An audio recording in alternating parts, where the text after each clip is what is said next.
오늘 우리가 나눌 하나님의 말씀은 마태복음 8장 23절에서 27절입니다. 하나님의 말씀을 봉독해 올립니다. 배에 오르심에 제자들이 따랐더니 바다에 큰 놀이 일어나 배가 물결에 덮이게 되었으되 예수께서는 주무시는지라. 그 제자들이 나와 깨우며 이르되 주여 구원하소서, 우리가 죽겠나이다. 예수께서 이르시되 어찌하여 무서워하느냐, 믿음이 작은 자들아 하시고 곧 일어나사 바람과 바다를 꾸짖으시니 아주 잔잔하게 되거늘 그 사람들이 놀랍게 여겨 이르되 이가 어떠한 사람이기에 바람과 바다도 순종하는가 하더라. 아멘. 오늘의 말씀의 제목은 풍랑을 만날 때입니다. 2년 전인가 나왔던 영화 국제시장이라는 영화는 여러분 보셨습니까? 메러디스 빅토리호가 흥남 항구를 떠나 가는 장면부터 영화가 시작되는데 이 이야기는 실제 있었던 이야기입니다. 이 빅토리호는 7.6톤급 화물선입니다. 주로 전투기, 항공 기름과 군수품 등을 나르는 배였습니다. 사람 정원은 60명입니다. 그런데 흥남 항구에서 철수할 때에 모든 군수품들을 바다에 던져버리고 피난민을 태워서 먹을 양식이나 물이나 또 침구 등은 준비된 것이 60명분밖에 없었지만 무려 1만 4,005명의 피난민을 태우고 나흘간의 항해 끝에 무사히 남쪽 자유의 땅에 도착했습니다.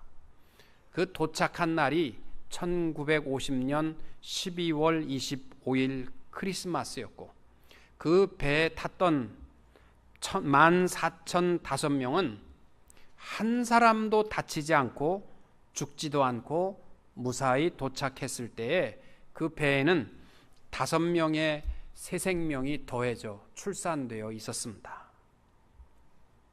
이 기적의 역사가 기네스북에 기록되어 있는데 인류 역사상 가장 위대한 구조를 한 배로 기록되어 있습니다.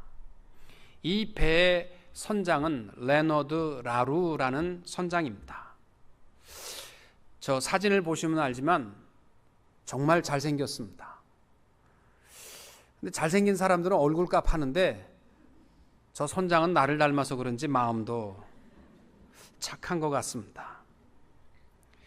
이 사람이 훗날 고백하기를 하나님의 손길이 우리 배의 키를 잡고 계셨습니다.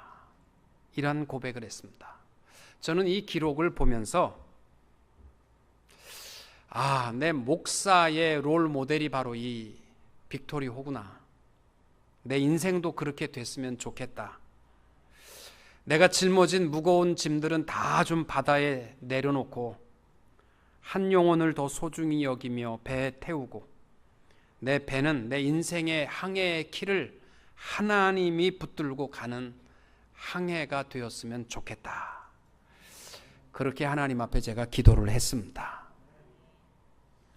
고대 로마의 철학자 세네카는 인생은 항해와 같다, 이런 말을 남겼습니다. 해밍웨이도 노인과 바다라는 작품을 통해서 인생을 바다의 항해로 비유하여 말했습니다. 인간의 삶을 망망한 바다에 떠있는 이력 편주로서 비유를 들어 말합니다. 언제 어떻게 될지 전혀 예측할 수 없는 넓은 바다를 쉼없이 항해하고 있는 것이 우리 인생입니다. 세상을 바다로 표현하고 인간을 항해자로 표현하고 인생을 항해로 표현하고 있습니다. 여러분, 항해를 하다 보면 잔잔한 파도만 있는 날이 있는 것이 아니라 뜻하지 아니한 폭풍으로 말미암아 거센 파도를 만나 싸우며 이겨나가야만 합니다. 때로는 언제 배가 뒤집어질지 모르는 거대한 파도와도 싸워야만 합니다. 제가 언젠가 공원 묘지에 가서 이렇게 묘비를 읽다가 보니까 어떤 아이의 생명이 태어난 지 이틀 만에 죽은 묘였습니다. 그래서 제가 한참을 그 묘를 쳐다보고 생각을 했습니다. 이 아이는 이 땅 위에 태어나서 이제 막 항해를 출발하면서 첫 파도에 좌초하고 말았구나, 이런 생각을 해봤습니다. 여러분, 우리 망망대해에 지금도 우리가 때로는 잔잔하고 때로는 견딜 수 없는 폭풍우를 견디면서 내가 잘한 것처럼 자만한 것은 교만한 사람입니다. 우리 인생의 항로에 가장 안전하고 행복한 항해는 두말할 것 없이 하나님의 손길이 내 인생 항해의 키를 잡고 계실 때인 줄로 믿습니다. 언제 어떻게 뒤집어질지 모르면서 우리 배의 화려함을 자랑하는 것은 어리석한 사람입니다. 여러분, 일본 쓰나미 때 신문이나 뉴스를 통해서 보셨잖아요. 거대한 폭풍우 앞에 아무리 멋있고 멋진 배도요, 아무 소용없습니다. 항해 중에 우리 성도들은요, 자랑할 것 아무것도 없고 매일 하루의 항해를 하나님 손에 맡기고 하루를 시작하고, 하루의 항해를 마쳤을 때에는 인도하심에 감사하며 마치는 것이 성도의 생애인 줄로 믿습니다. 우리의 명예와 재산과 지식은 항해하는 배가 폭풍을 만났을 때는요, 이거 아무것도 아니고 짐짝이고 버려야 할 것들인데 이거에 매여서 자랑하면서 또 이거에 매여서 절망하면서, 없어서 절망하면서 살아가는 미련한 인생들이 되지 않게 되기를 원합니다. 우리 바다에 떠있는 우리의 지금의 항해에 있어서 중요한 것이 있다면 무사히 목적지에 도달하는 것이고, 우리의 삶을 우리 주님이 동행하시며 우리의 항해의 길을 붙들고 계시는 것일 줄로 믿습니다. 천지를 창조하신 대주제 여호와는 하나님의 인도하심대로 내 인생의 키는 주님이 잡으시고 그분과 동행하면서, 오늘 우리 대흥교회에서 예배드리는 모든 성도님들이 한 사람도 빠짐없이 요단강을 다 무사히 건너 최종 목적지인 새하늘과 새 땅, 우리 주님 계신 천국에 빠짐없이 안전하게 도착할 수 있는 성도님들이 다 되시기를 주님의 이름으로 축원합니다. 오늘 우리 성경에 보시면은 큰 풍랑을 만나는 역사 기록이, 배가 막 깨지고 하는 역사가 기록이 세 군데 나옵니다. 첫 번째는 요나서에 보시면 선지자 요나가 하나님의 명령에 따르지 않고 불순종하고 다시스로 가다가 말고 이 큰 풍랑을 만나서 배에 던져지게 됩니다. 물에 던져지게 됩니다. 두 번째 풍랑은 사도행전 27장에 로마로 향하던 죄수 사도 바울을 이송하던 배가 유라굴로라는 큰 광풍을 만나서 좌초하고 모든 짐 다 물속에 쳐놓고 겨우 목숨만 살아나는 기록이 나옵니다. 또 하나는 오늘 본문에 보면 예수님의 제자들이 주님과 함께 함에도 불구하고 큰 풍랑을 만나서 죽을 뻔한 기록이 나옵니다. 이 세 가지 사건은 어쩌면 우리 인생이 겪고 있는 여러 가지 풍랑의 의미를 담고 있습니다. 오늘 이 세 가지의 풍랑의 의미를 기억하고 그 목적이 무엇인가를 기억하고 우리의 삶에 폭풍우를 만날 때마다 좌절하지 말고 기쁨으로 이 모든 것을 이겨 최종 목적지인 주의 나라에 다 들어갈 수 있는 성도님들이 되시기를 주님의 이름으로 축원합니다. 제일 먼저 요나가 만난 풍랑의 의미를 생각하시기 바랍니다. 요나가 왜 풍랑을 만났느냐면 느느웨로 가라고 하시는 하나님의 말씀을 거역하고 자기의 뜻대로 다시스로 향하는 배를 탔다가 풍랑을 만납니다. 이것은 하나님의 말씀을 거역하고 불순종할 때에 겪게 되는 풍랑입니다. 하나님께서 요나에게 풍랑을 주신 이유는 그를 멸하려 하는 것이 아니라 그로 하여금 하나님의 목적지로 돌아서게 하기 위한 풍랑이었습니다. 이 풍랑을 통하여 요나는 회개하게 되고 하나님의 명령을 따라 순종하게 될 때에 이 풍랑은 이제 잠잠하게 된 것을 볼 수 있습니다. 그래서 이 풍랑을 우리는 다른 말로 하면 하나님께서 사랑하는 자이기 때문에 주시는 풍랑입니다. 이방 사람들, 하나님의 관심이 없는 사람들에게는요, 하나님께서 이러한 풍랑 주시지도 않아요. 관심도 없으세요. 이사야 선지자를 통하여 하나님께서 사랑하는 이스라엘 백성들에게 주신 명령이 뭐예요? 악인은 그 길을, 불의한 자는 그 생각을 버리고 여호와께로 돌아오라. 그리하면 그가 긍휼히 여기시리라. 우리 하나님께로 나오라. 그가 널리 용서하시리라. 아멘. 하나님의 이 명령대로 순종하고 하나님께 가까이 오게 하시기 위해서 주시는 풍랑입니다. 여러분, 우리들도 자녀들이 불순종하게 되면 어떻게 하는 거예요? 매를 들어서 때려야지요. 언제까지 때리냐면 피가 터지고 까무러쳐서 병원에 입원할 때까지 때리는 부모는 없습니다. 언제까지냐면 잘못했습니다. 내가 다시는 그렇게 하지 않겠습니다. 그때까지 맞는 겁니다. 이게 풍랑이에요. 우리를 사랑하시기 때문에 하나님의 온전한 뜻과 목적을 향하여 살아가게 하기 위해서 주시는 풍랑입니다. 그래서 우리가 내 인생의 삶 속에 큰 풍랑을 만나거들랑 제일 먼저 점검해 봐야 할 것이 뭐냐면 내가 혹시나 하나님이 원하시는 뜻대로 순종하지 않는 인생을 살아가고 있지 않나, 이것부터 점검해 볼 수 있기를 바랍니다. 목적지를 확인하셔야 돼요. 여러분, 우리 어렸을 때 종이배를 만들어서 실제적으로 배 물에다가 띄워보지 않습니까? 흐르는 냇물에다가 배를 띄우면요, 이 호수에서 배가 점점 멀어지게 됩니다. 그러면 배를 찾아오려면 내가 물속에 들어가야 되니까 들어가기 싫으면 돌을 들어서 배보다 멀리에다가 돌을 자꾸 던지면 풍랑이, 이 종이배로 하여금 풍랑을 일어나면 점점 배가 다시 나한테 오지 않습니까? 안 해보셨습니까? 종이배 만들 줄 모르십니까? 배가 있으면 그 밖에다가 돌을 던지면 배가 점점 나한테 오는 거예요. 우리의 삶 속에도요, 내가 하나님으로부터 점점 멀어지면요, 하나님께서 돌 던지세요. 자꾸 풍랑 속에 주님 앞으로 가까이 오게 하시는 이 풍랑입니다. 요나가 풍랑을 맞게 됐을 때 비로소 내가 잘못 가고 있구나, 그걸 깨닫고 나를 물에 던지라고 합니다. 물속에 들어가서 큰 물고기가 요나를 먹고 났을 때 요나가 비로소 기도합니다.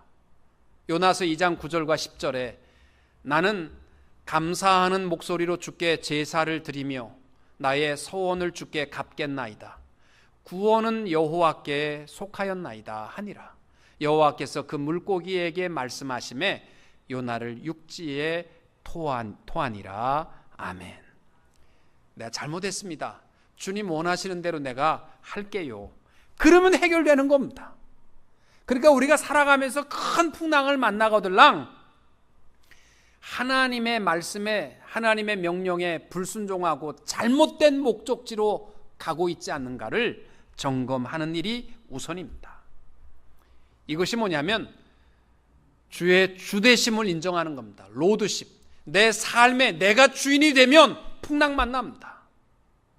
내 삶의 선장이 예수 그리스도이심을 확인하시고 뜻이 하늘에서 이루어진 것 같이 내 삶 속에서도 이루어지이다. 순종함으로 말미암아 풍랑을 이길 수 있게 되는 성도님들이 되시기를 축복합니다. 두 번째 풍랑은 사도행전 27장에 보면 로마로 향한 바울이 탄 배가 큰 풍랑을 만나서 완전히 깨지고 모든 것을 다 잃어버리고 목숨만 살아서 그레데 섬에 도착하게 되는 사건이 나옵니다. 죄수 바울을 로마로 이송하는 책임은 백부장 율리오라는 사람이 맡았습니다. 바울은 이 겨울에 지중해를 가는 것은 위험한 일이니까 여기서 겨울을 나고 갑시다, 이렇게 건의를 했지만 율리오는 선장과 선주의 말을 우선적으로 들었어요. 선장은 말이 뭐냐면 계속 여기에 머물러 있으면 경제적인 손실이나 또 이 시골에 있는 것보다는 베닉스라는 좀 화려하고 먹을 것과 마실 것과 놀 곳이 많은 향락이 있는 베니스에 가서 거기서 겨울을 나자고 그렇게 건의를 했는데, 율리오가 선주의 말을 듣고 배를 타고 갔다가 파선을 당해서 엄청난 길을 고통을 겪게 되고 모든 재산을 다 잃어버리고 겨우 목숨만 다 살았습니다. 이 풍랑이 주는 의미는 뭐냐면 하나님의 말씀보다 인간의 경험을 더 의지하고 진리의 말씀보다 재물과 세상적인 것을 더 의지하게 되면 우리 하나님께서는 큰 풍랑을 통해서요, 네가 의지하는 것 다 잃어버리도록 홀라당 다 물속에 쳐박고 혼자 목숨 살아나서 살아있는 것이 은혜구나, 요거 깨닫게 하시니까 우리 삶 속에 풍랑이 일어나거들랑 내가 정말 하나님의 말씀을 의지하는 인생인가, 아니면 경험을 의지하고 재산을 의지하고 물질을 의지하고 살아가고 있는가, 이거를 점검해 볼 수 있기를 바랍니다. 여러분, 아브라함의 조카 롯이 바로 만난 풍랑이 이거 아닙니까? 아브라함과 헤어지게 될 때에 롯이 택한 곳은 어디냐면 하나님을 택한 것이 아니라 하나님의 동산과 가깝고 물이 많고 살기 좋고 좋아 보이는 소돔과 고모라를 택한 결과는요, 다 잃어요. 자기 모든 재산을 다 잃어버리고 겨우 목숨만 살아서 도망 나오는 이러한 모습으로 나타나지 않습니까? 여러분, 우리들도 마찬가지입니다. 어쩌면 세상적인 눈으로 보면요, 바울의 계시의 말씀보다는 선장의 말을 듣는 게 현명한 것 같이 보일 수 있습니다. 왜? 배를 그 사람들은 맨날 타니까 그들의 경험이 우선일 것처럼 느껴질 수 있습니다. 그러나 우리 인생의 항해에 가장 안락하고 또 평안함과 풍성한 항해는 어디에 있느냐면 여호와의 말씀에 있는 줄로 믿으시기 바랍니다. 우리가 하나님의 말씀을 의지 않고 세상적인 것을 의지하고 살아가면요, 하나님께서 요거 다 잃어버리도록 하십니다. 누가복음 5장 3절 이하에 보면 예수님께서 베드로를 부르실 때에 베드로가 밤이 맞도록 고기를 잡았지만 못 잡았습니다. 근데 예수님께서 이른 아침에 깊은 데로 가서 그물을 내려 고기를 잡아라. 그러니까 베드로가 뭐라고 고백하냐면, 선생이요, 우리들이 밤이 맞도록 수고를 하였으되 얻은 것이 없었지만 말씀에 의지하여 내가 그물을 내리겠습니다. 이 말은 뭐냐면 베드로 자기가 이 경험에 의하면 그물을 정리하는 이유가 뭐냐면 틀렸다는 거예요. 밤새도록 못 잡은 날은 아침에 잡을 수 없다는 거예요.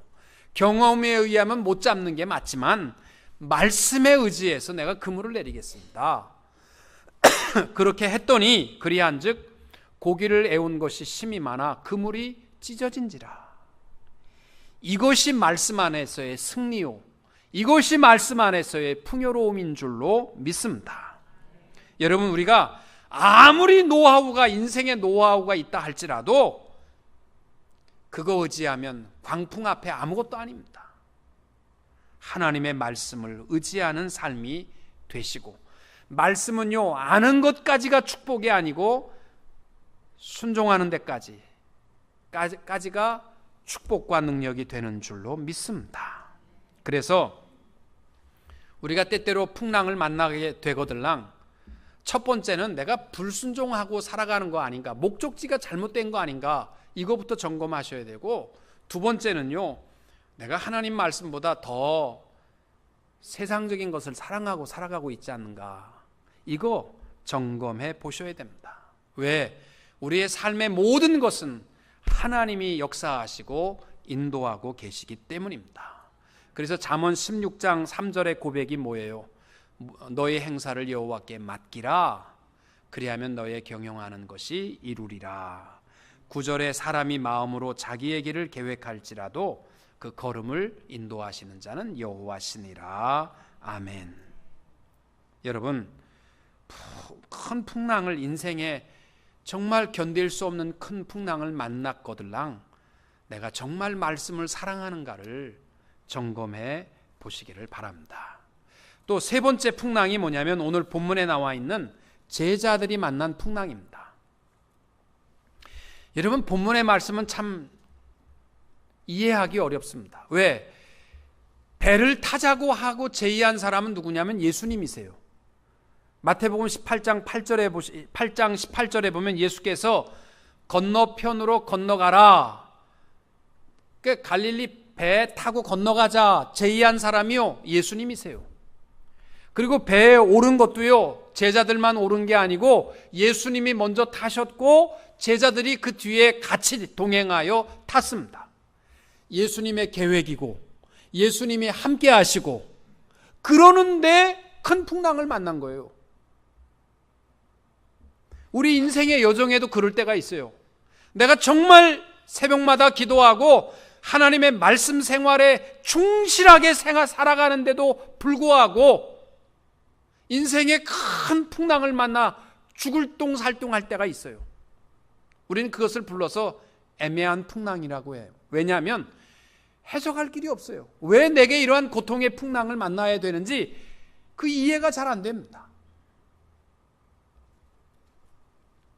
애매한 풍랑은요, 우리를 고통스럽게 하려고 한 것이 아니고 예수님께서 우리로 하여금 믿음으로 이기도록 하시기 위하여 주시는 풍랑인 줄로 믿습니다.